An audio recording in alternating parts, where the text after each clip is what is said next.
학교를 다니는 아이들을 둔 부모들에게는 공통의 관심사가 있습니다. 그것은 아이들을 어떻게 하면 잘 깨워서 학교를 보낼까 하는 것이죠. 대부분의 아이들은 아침에 잘 일어나지 않습니다. 그래서 온갖 방법을 통해서 아이들을 깨우려고 노력을 합니다. 그러다가 지치면 아이고 우리 아이는 게으른가 봐. 얘는 삶에 의욕이 없어서 큰일이야. 막 이런 말을 이렇게 스스로에게 하곤 합니다. 그런데 똑같은 아이가 아침에 벌떡 일어나서 꽃단장을 하고 집에서 나갈 때가 있죠. 예를 들면 친구들과 함께 놀이동산을 갈 때 부모가 깨우지 않아도 스스로 일어나가지고 잘 씻고 시간에 맞춰 나갑니다. 자기가 좋아하는 남자친구나 여자친구하고 약속이 있으면 그럴 때도 그렇게 쉽게 자기를 준비해가지고 나갑니다. 여러분 학교 가는 것과 그렇게 친구들과 놀이동산 가는 것의 차이가 무엇이라고 생각하십니까? 저는 생각해 봤더니 즉각적인 즐거움이 있는가 없는가의 차이인 것 같다 하는 생각이 들었어요. 놀이동산에 가면 가자마자 기쁘죠. 흥분되고 즐거운 마음이 있습니다. 그런데 학교 가면 당장 즐거운 게 아니라 그 배움의 기간이 길고 그것이 나에게 체득될 때만 그것이 나에게 기쁨이 될 수 있는 거예요. 그럼에도 불구하고 부모들은 학교에 보내고 또 어른이 되어서는 직장에 가서 일을 합니다. 왜냐하면 당장의 즐거움이 없어도 그것이 나에게 유익하고 영원한 기쁨을 주는 것인 줄 알기 때문입니다. 예배도 그런 것 같아요. 예배도 놀이동산에 가는 것 같은 즉각적인 즐거움을 주는 행위가 아니라 곱씹어야 잘 마음에 익숙해지고 그 입맛에 들려야 그 기쁨을 알 수 있는 것이 예배구나 하는 생각이 듭니다. 저도 신학교에 오기 전 이렇게 예배할 때 장면을 스스로 돌이켜 봤더니 그런 것 같아요. 예배에 딱 오려고 할 때는 뭔가 멈칫거리고 막 선뜻 나서지는 않는데 예배에 와서 예배 자리에 앉아있고 교우들과 함께 교제하다 보면 참 오길 잘했구나 하는 기쁨이 마음속에 이렇게 일어나곤 합니다. 예배가 그런 것이죠. 그런데 여러분 우리가 지금 몇 주간 예배에 대해서 함께 나누면서 제가 이름을 붙이기를 예배 재생 프로젝트다 이렇게 스스로 이름을 지었습니다. 동원된 공무원들이 국가 행사에 억지로 앉아가지고 참여하는 의식 이런 게 예배가 아니라는 거죠. 예배라는 것은 하나의 사건이고 특별히 하나님과 만남이 이루어지는 사건, 그것이 예배라는 것입니다. 특별히 한국인들 사이에 있는 종교적 심성은 뭔가 우리가 예배는 하나님께 드려지는 것이다, 뭔가 하나님께 바쳐야 하는 것이다 하는 마음도 굉장히 크지만 종교개혁 이후에 정말로 예배의 방향이 크게 달라진 게 있습니다. 그것은 하나님의 어떠하심을 즐거워하는 것이 예배다 하는 겁니다. 먼저 하나님의 어떠하심 우리에게 나타나고 그 하나님에 대해서 응답하는 것이 예배다 하는 겁니다. 그래서 우리가 예전에 함께 나누었던 책 다시 예배를 꿈꾸다에 나오는 예배의 정의, 예수 그리스도의 구속사에게 나타난 하나님의 은혜와 사랑에 대한 인간의 응답, 그 결과로 이루어지는 만남의 사건이 예배다 하는 것을 계속해서 강조하고 있습니다. 여러분 하나님의 은혜와 사랑이라고 하는 것이 이 예배 시간에는 크게 세 가지 종류로 나타나는 것을 우리가 확인했습니다. 첫 번째는 우리를 부르시고 우리를 용서하시는 하나님. 두 번째 우리가 지난주에 나눴던 것처럼 우리에게 말씀하시고 우리를 먹이시는 하나님. 그리고 오늘 우리가 함께 나눌 우리를 복주시고 우리를 세상으로 보내시는 하나님. 그 하나님을 우리가 기억하고 기념하며 그 하나님에게 응답하는 시간이 예배의 시간입니다. 그 응답의 내용이 뭐냐면 기도, 신앙 고백, 찬양, 헌금, 이 모든 것이 하나님의 어떠하심에 대한 먼저 우리에게 베푸신 하나님의 사랑과 은혜에 대해서 우리가 응답하는 그런 거라는 것입니다. 예배가 하나님의 은혜와 사랑에 대한 인간의 응답이라고 하면 이 의미를 확장하면 한 사람의 일평생도 예배가 될 수 있고 우리가 살아가는 하루의 삶도 예배가 될 수 있는 것입니다. 그래서 우리는 우리의 하루의 삶과 야곱의 일생을 통해서 어떻게 우리의 일생이, 우리 하루가 예배가 될 수 있는가를 우리의 예배 현장과 연결해서 같이 이해하고 있습니다. 여러분 야곱의 인생은 온전한 예배자로 지어져가는 과정이다 이렇게 말할 수 있어요. 지금 우리가 몇 주 계속 살펴보는 것처럼 정말 하나님이 늘 먼저 야곱에게 찾아오시고 그에 대해서 응답하는 야곱의 삶을 통해서 하늘에서는 하나님의 영광이 나타나고 야곱의 삶에는 진정한 평화가 임하는 것을 계속해서 우리는 확인하고 있습니다. 오늘도 마찬가지입니다. 여러분, 오늘 말씀의 시작은 은혜로운 하나님의 명령으로 시작됩니다. 베델로 올라가서 거기서 제단을 쌓으라. 이 명령이 어쩌면 나 지금 잘 살고 있는데 왜 떠나라고 하시지? 이런 말로 들린다면 야곱에게는 이게 거북스러운 명령일 수 있습니다. 하지만 지금 야곱의 사정을 잘 이해한다고 하면 야곱에게 주어진 하나님의 이 명령은 참으로 은혜로운 명령이었습니다. 여러분, 지난주 우리가 야복 나루토에서 야곱이 하나님께 기도했던 장면들을 우리가 살폈잖아요. 정말 우리식으로 표현하면 하나님 바짓가랑이를 잡고 늘어지면서 하나님, 나 형 에서를 만나야 하는데 나 죽을 것 같아요. 저 좀 살려주세요. 해가 뜨고 떠나려고 할 때 못 떠나게 하면서 나를 복을 주시지 않는다면 떠날 수 없습니다. 이렇게 붙들고 늘어졌지 않습니까? 그 결과가 무엇이었을까요? 하나님이 야곱의 이름을 이스라엘로 바꿔주시고 그에게 복을 주셨습니다. 정말 그 은혜가 어떻게 임했냐면 창세기 33장이 이렇게 임해요. 이 야곱이 자기는 그들 앞에 나아가되 몸을 7번 땅에 굽히며 그의 형 에서에게 가까이 갔어요. 7번 땅에 절하면서 이렇게 한 걸음 한 걸음 에서한테 간 거예요. 근데 에서가 그 당시 400명의 군대를 데리고 자기에게로 오고 있는 그 두려움의 상황이었잖아요. 근데 형 에서가 어떻게 하냐면 에서가 달려와서 그 애를 맞이하여 안고 목을 어긋 맞추어 그에게 입 맞추고 서로 울어버립니다. 20년 전에 죽이겠다고 했던 에서, 여러분, 우리가 원한이 마음에 쌓이면 시간이 갈수록 이 원한이 없어지는 게 아니라 이 원한은 계속 곱씹음으로써 이렇게 배가가 되잖아요. 그 화가 났을 이 에서인데 정말 이 한순간에 마치 눈 녹듯 이 앙금이 풀어지는 장면을 경험한 거예요.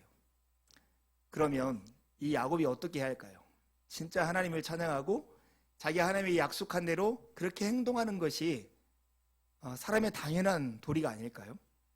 근데 이 일이 있은 다음에 형은 자기가 살던 세일로 가고 야곱은 남았는데 야곱이 하는 행위가 33장 17절부터 나와요. 그는 숫곳이라는 곳에 이르러요. 그리고 거기서 뭘 하냐면 자기를 위해서 집을 짓습니다. 원래 베델에서 하나님이 야곱에게 나타났을 때 사닥다리 경험을 한 다음에 야곱이 했던 고백이 뭐예요? 이곳이 하나님의 집이다. 내가 여기다가 하나님을 위하여 단을 세우겠다고 말했어요. 근데 형 에서와의 앙금이 풀어진 다음에 이 야곱이 하는 행위는 뭐냐면 자기를 위하여 집을 짓고 짐승들을 위해서 우릿가를 짓는 행위를 합니다. 그리고 그 동네를 숫곳이라고 이름을 붙여요. 그리고 그뿐만 아니라 그 땅, 그 성주였던 세겜으로부터 땅을 사요. 땅을 사고 정착지를 만듭니다. 그러니까 지금 야곱의 마음은 잠깐 여기 머물다가 베델로 올라가겠다는 마음이 아니에요. 여기서 계속 살겠다는 마음이에요. 그런데 거기에서 드디어 사건이 터져요. 야곱에게는 12아들 외에도 한 명의 딸이 있었습니다. 그 딸의 이름이 디나였는데요. 그 성주 하몰의 아들인 그 세겜이라는 사람에게 성폭행을 당합니다. 이 사실이 알려지자 이 야곱의 자녀들의 마음이 그냥 분노가 이른 거예요. 어떻게 하게 보복할까? 이렇게 궁리하다가 마침 이 세겜의 아버지인 하몰이 청혼을 하러 왔어요. 진짜 세겜이 욕정에 못 이겨서 이 디나를 강간한 게 아니었어요. 진짜 사랑하는 마음, 연모하는 마음 때문에 디나에게 그랬던 거예요. 그래서 제발 우리하고 통혼하면서 함께 삽시다. 내가 땅을 주겠소. 이렇게 제안을 하는 거예요. 이 틈을 타서 야곱의 아들들이 그들을 속입니다. 좋아요. 우리가 서로 통혼하는 건 좋은데 우리에게는 문화가 있는데 남자들이 다 할례를 행하는 것입니다. 근데 할례를 행하지 않은 부족과 통혼을 하면 우리가 더럽게 되고 수치심을 갖게 됩니다. 여러분들도 전부 다 할례를 행하십시오. 그러면 우리 딸 디나를 주겠소. 이렇게 얘기하는 거예요. 그러자 진짜 세겜이 정말로 디나를 사랑했나 봐요. 성사람들 다 모이게 해서 남자들이 모두 다 할례를 받게 합니다. 그리고 할례를 받은 지 사흘이 되는 날, 여러분 남자들은 경험해 보셨죠? 할례의 경험들 대부분 다 움직일 수 없는 그때에 12 아들 중 2명의 대표적인 다혈증 인간. 둘째 아들 시므온과 셋째 아들 레위가 칼을 들고 가서 기습해서 남자들 다 죽여버려요. 여러분, 이런 상황이 되면 야곱의 입장에서 야곱의 마음이 어땠을까요?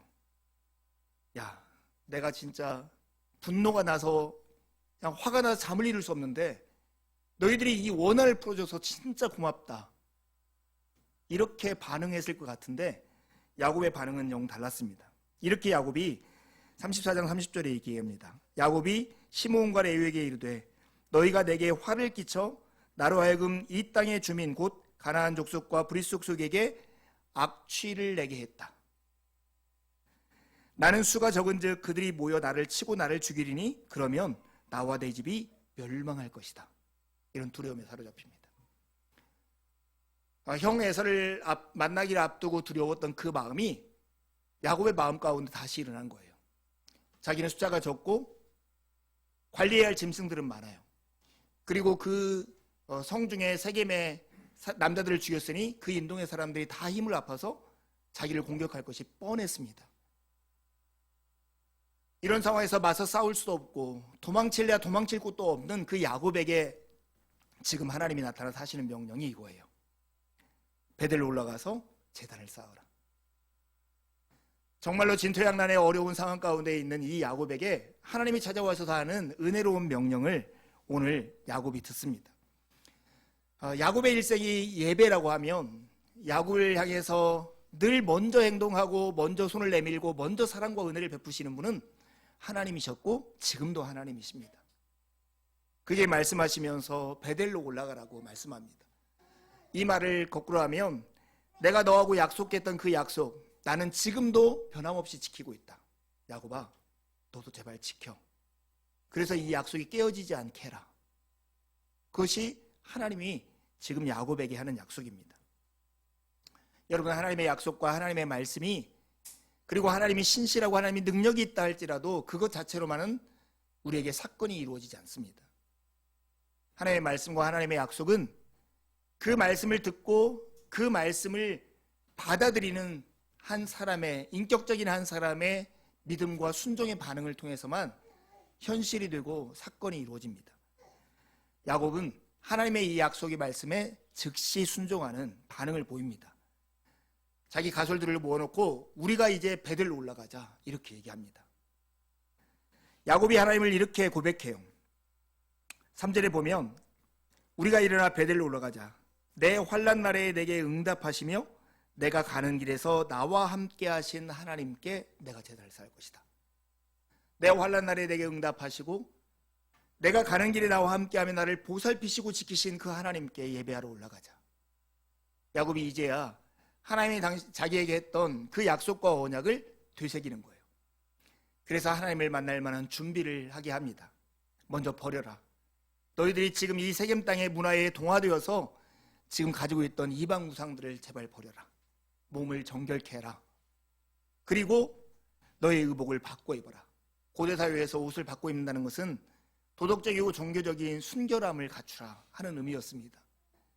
이렇게 하고 그들이 올라가게 되는 것입니다. 여러분, 회개의 시작은 늘 버리는 것에 있습니다.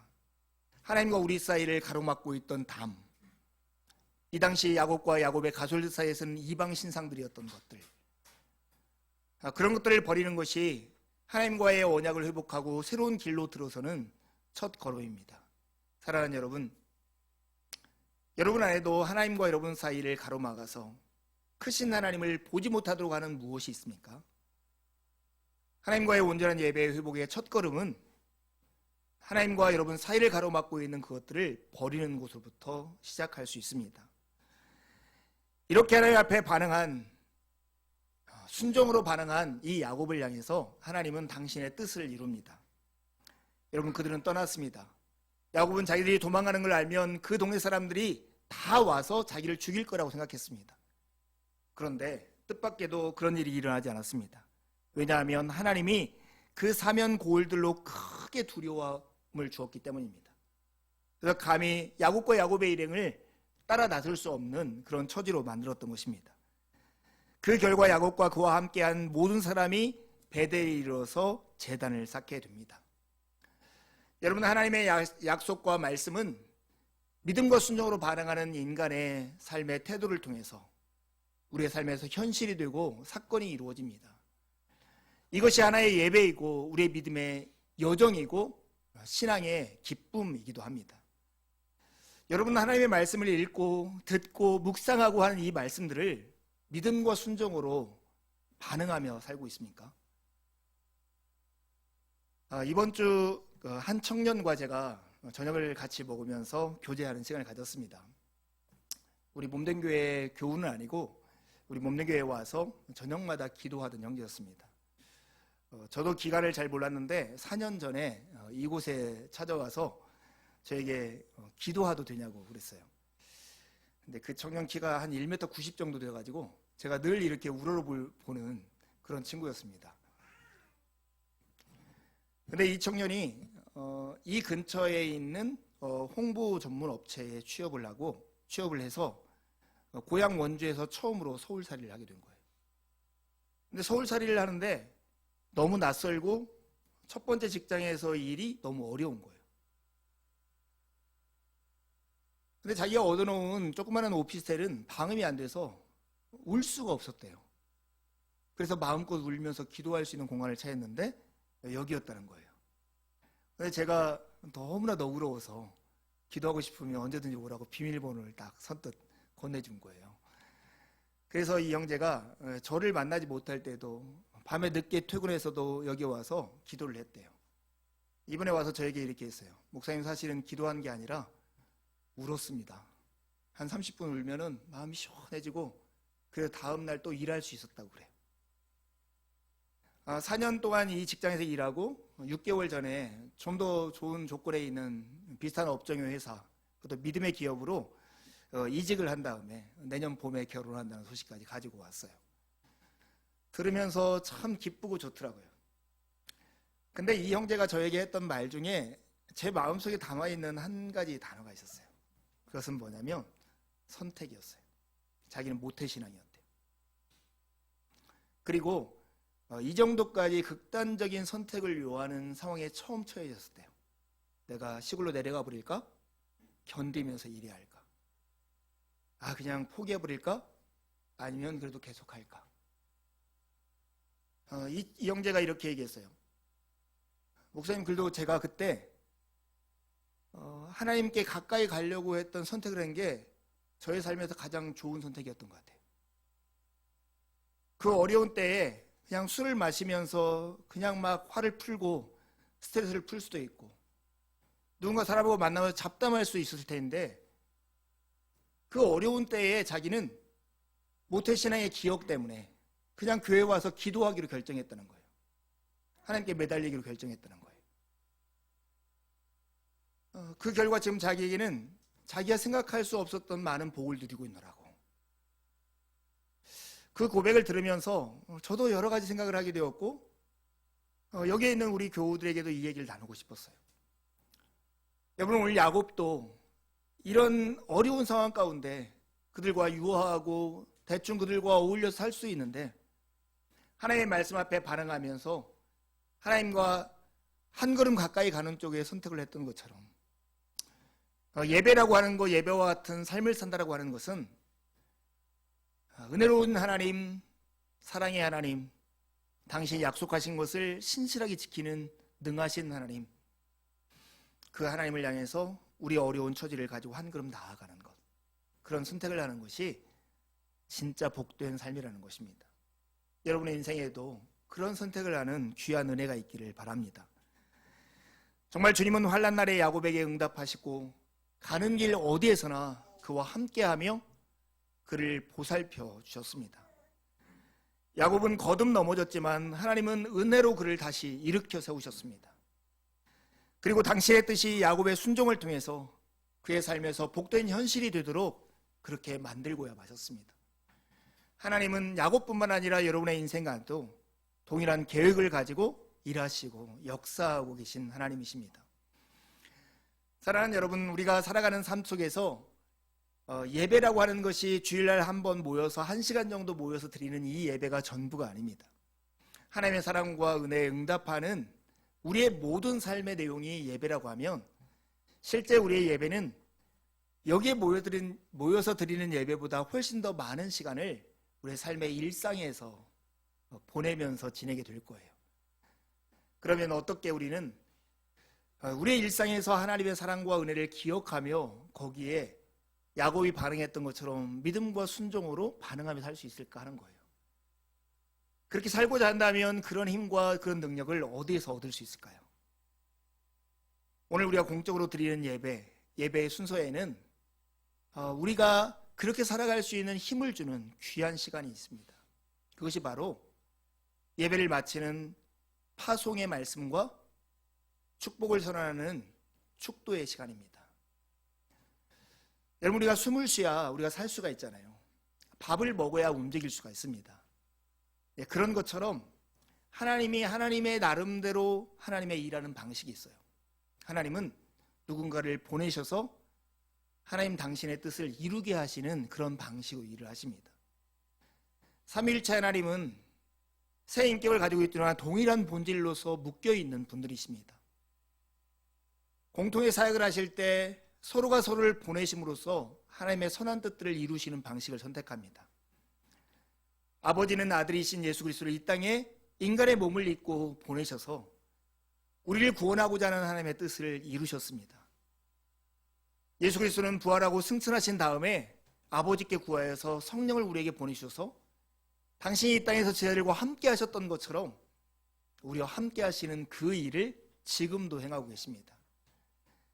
이렇게 서로를 보내셨던 삼위일체 하나님은 동일한 방식으로 우리를 세상 가운데 보내셔서 당신의 뜻을 이루는 자들로 우리를 세우셨습니다.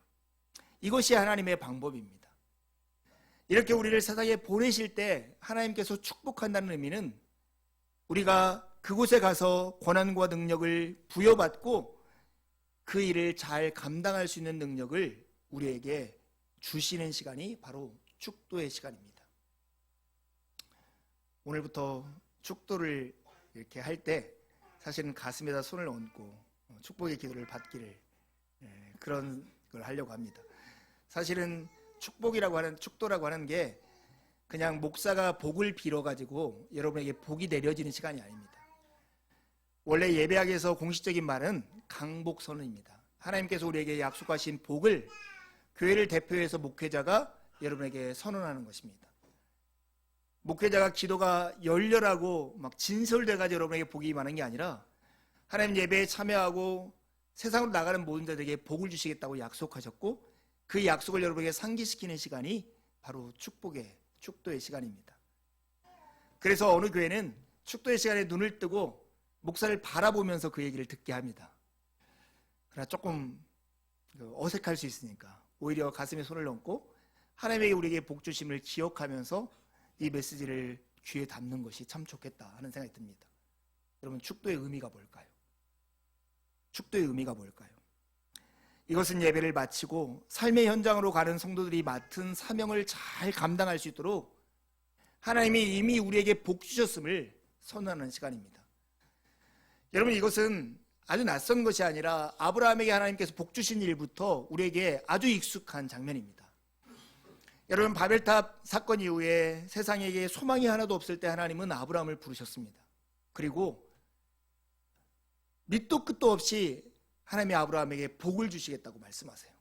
내가 너에게 복을 주겠다. 우리식으로 하면 내가 너를 복덩어리로 만들겠다. 그 이유가 뭔지 아냐?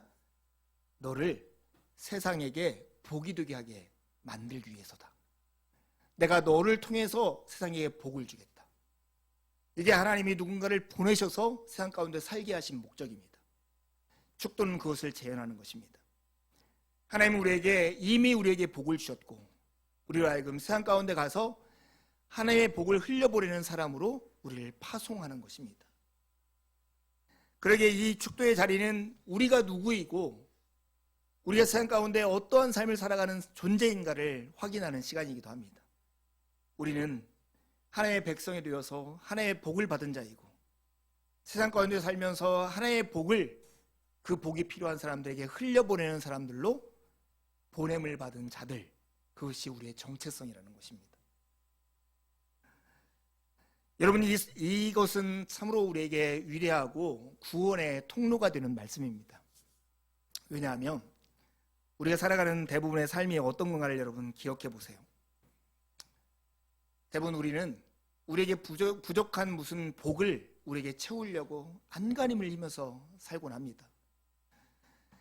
다른 사람을 대할 때도 내 복이 그 사람에게 조금이라도 뺏길까 두려워서 내 것을 움켜쥐으려고 애쓰며 살아가는 것이 우리의 삶의 형편 아닙니까? 그런데 하나님은 우리에게 이걸 다르게 말씀하는 거예요. 야, 내가 너에게 이미 복을 주었어. 너희들은 복덩이야. 그냥 움직이는 게 복이야. 그리고 너희를 통해서 내가 세상 가운데 복을 흘려보내기를 원해. 이게 내 목적이야.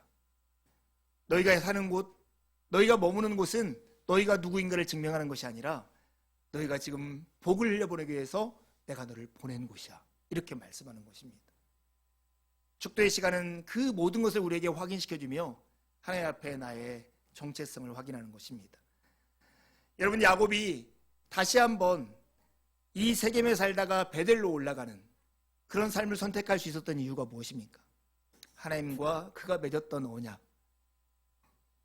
어디 갈 바 알지 못하고 아무런 소망이 없을 자기를 찾아와서 자기의 복 주시는 하나님, 환난 날에 자기에게 응답하시고 자기가 가는 곳이 어디든지 자기와 함께하며 자기를 보살펴 주신 하나님, 그 하나님을 기억했기 때문 아닙니까?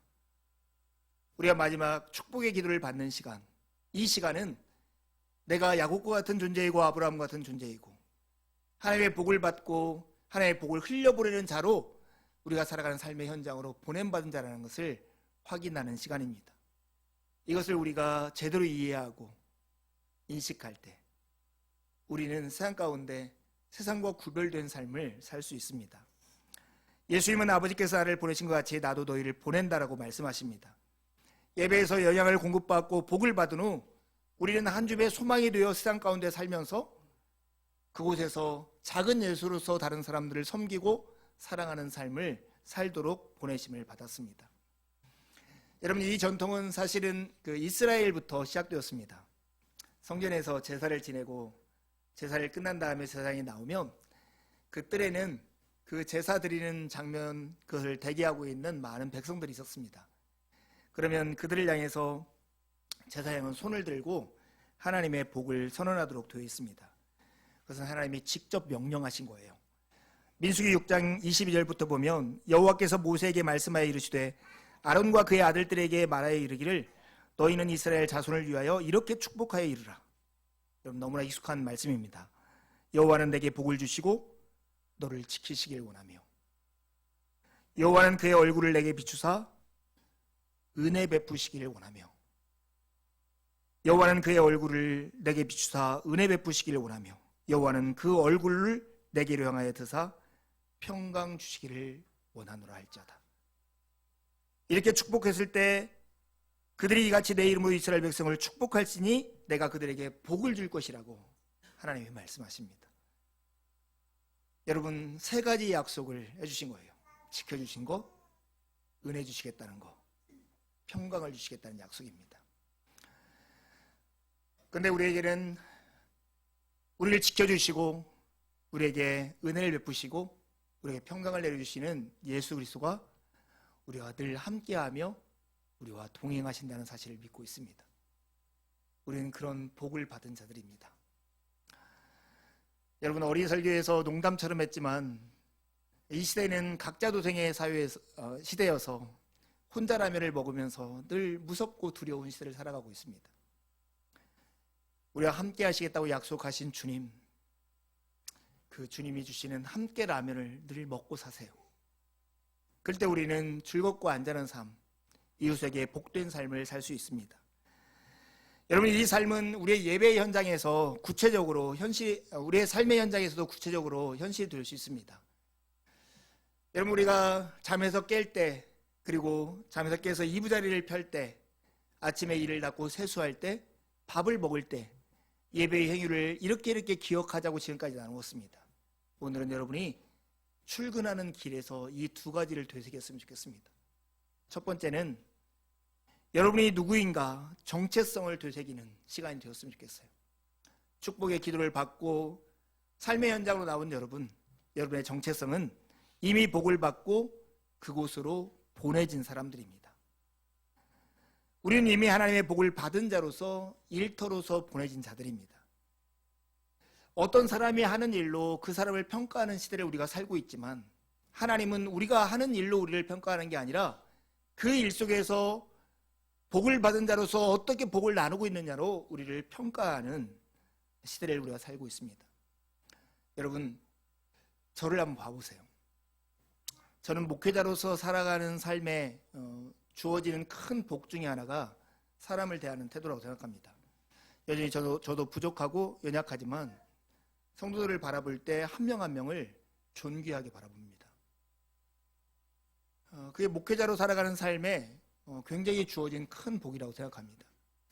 길거리에 지나가는 어떤 사람들이 초라하고 좀 부족해 보이는 사람을 볼 때 저는 스스로 제 마음속에 이렇게 리마인딩을 해요. 저분이 우리 교회에서 함께 예배하는 성도라면 아마 제가 저분을 정말로 존귀하게 대할 거예요. 그 시선을 가지고 늘 보려고 애씁니다. 여러분, 다른 사람들이 어떻게 여러분을 보는가, 어떻게 평가하는가로 여러분을 의식하고 여러분의 감정을 손상시키지 마세요. 하나님이 여러분을 어떻게 바라보시고 하나님이 여러분을 어떻게 평가하는가, 이것으로 여러분을 바라보시고 그걸로 여러분을 이해하시길 바라요.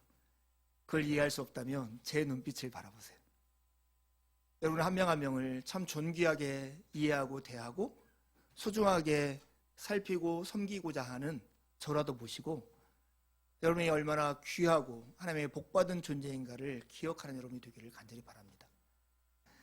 여러분, 출근하는 길에서 여러분의 정체성을 되새기는 것과 더불어 또 한 가지 할 일이 뭐냐면 사명을 기억하는 거예요. 우리가 현장에서 일하는 것이 밥을 바로 먹기 위해서도 하고 나의 스펙을 쌓기 위해서 일을 하는 거지만 우리가 하는 일은 사실은 우리가 하나님의 손과 발이 되어서 이웃을 섬기는 일에 참여하고 있다는 거예요.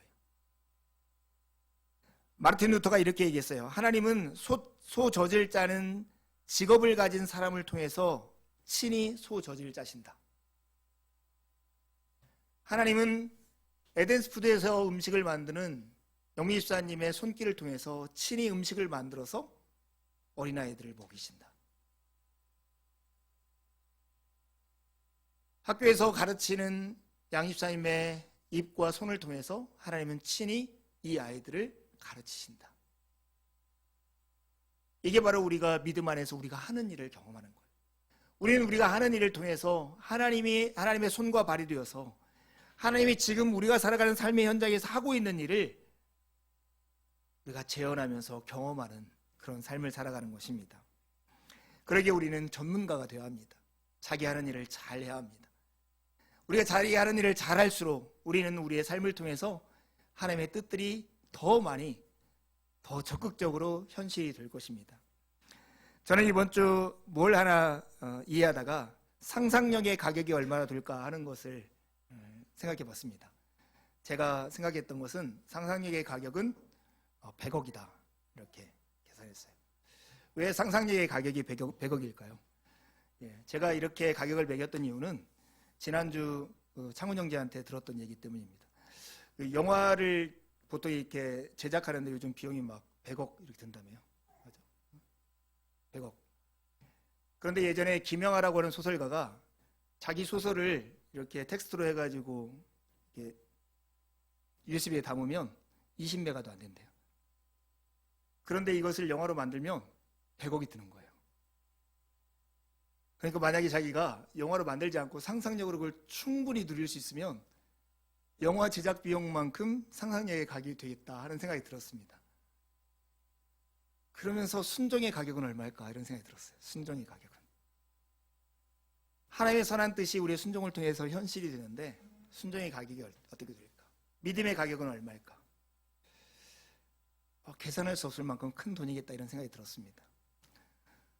저는 이번 주에 제 가까운 한 청년한테 이런 얘기를 들었어요. 세상에 돈으로 할 수 있는 일은 없어. 돈으로 되지 않는 일이 있다면 단지 돈이 부족한 것이 때문이야. 아멘이십니까? 근데 이게 농담으로 하는 얘기지만 사실은 의외로 많이 우리도 모르게 우리가 그런 믿음을 가지고 살아가요. 예수님이 정말로 병자를 고치실 때 많이 그렇게 말씀하셨죠. 내 믿음대로 될지어다. 내 믿음대로 될지어다. 여러분은 어떤 믿음을 가지고 살고 계세요?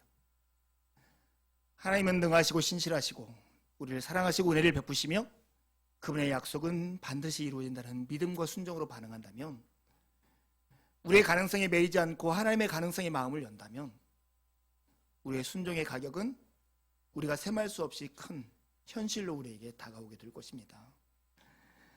우리는 하나님을 예배하기 위해서 이곳에 모였습니다. 그리고 이웃을 사랑하기 위해서 다시 흩어져 세상으로 갑니다. 그리스도인은 하나님의 복을 이웃에게 흘려보내는 사람들로 부름을 받았습니다. 그래서 우리의 목표는 이웃보다 더 많은 복을 우리의 손에 움켜쥐는 것이 아닙니다. 하나님이 우리에게 주시는 그 복을 이웃들에게 흘려보내는 것입니다. 이번 한 주간 여러분들 때문에 여러분 주위에 있는 사람들이 복되고 평안을 누리고 기쁨을 얻는 귀한 인생을 사시기를, 예수님과 같은 삶을 사시기를 축복합니다. 함께 기도하시겠습니다.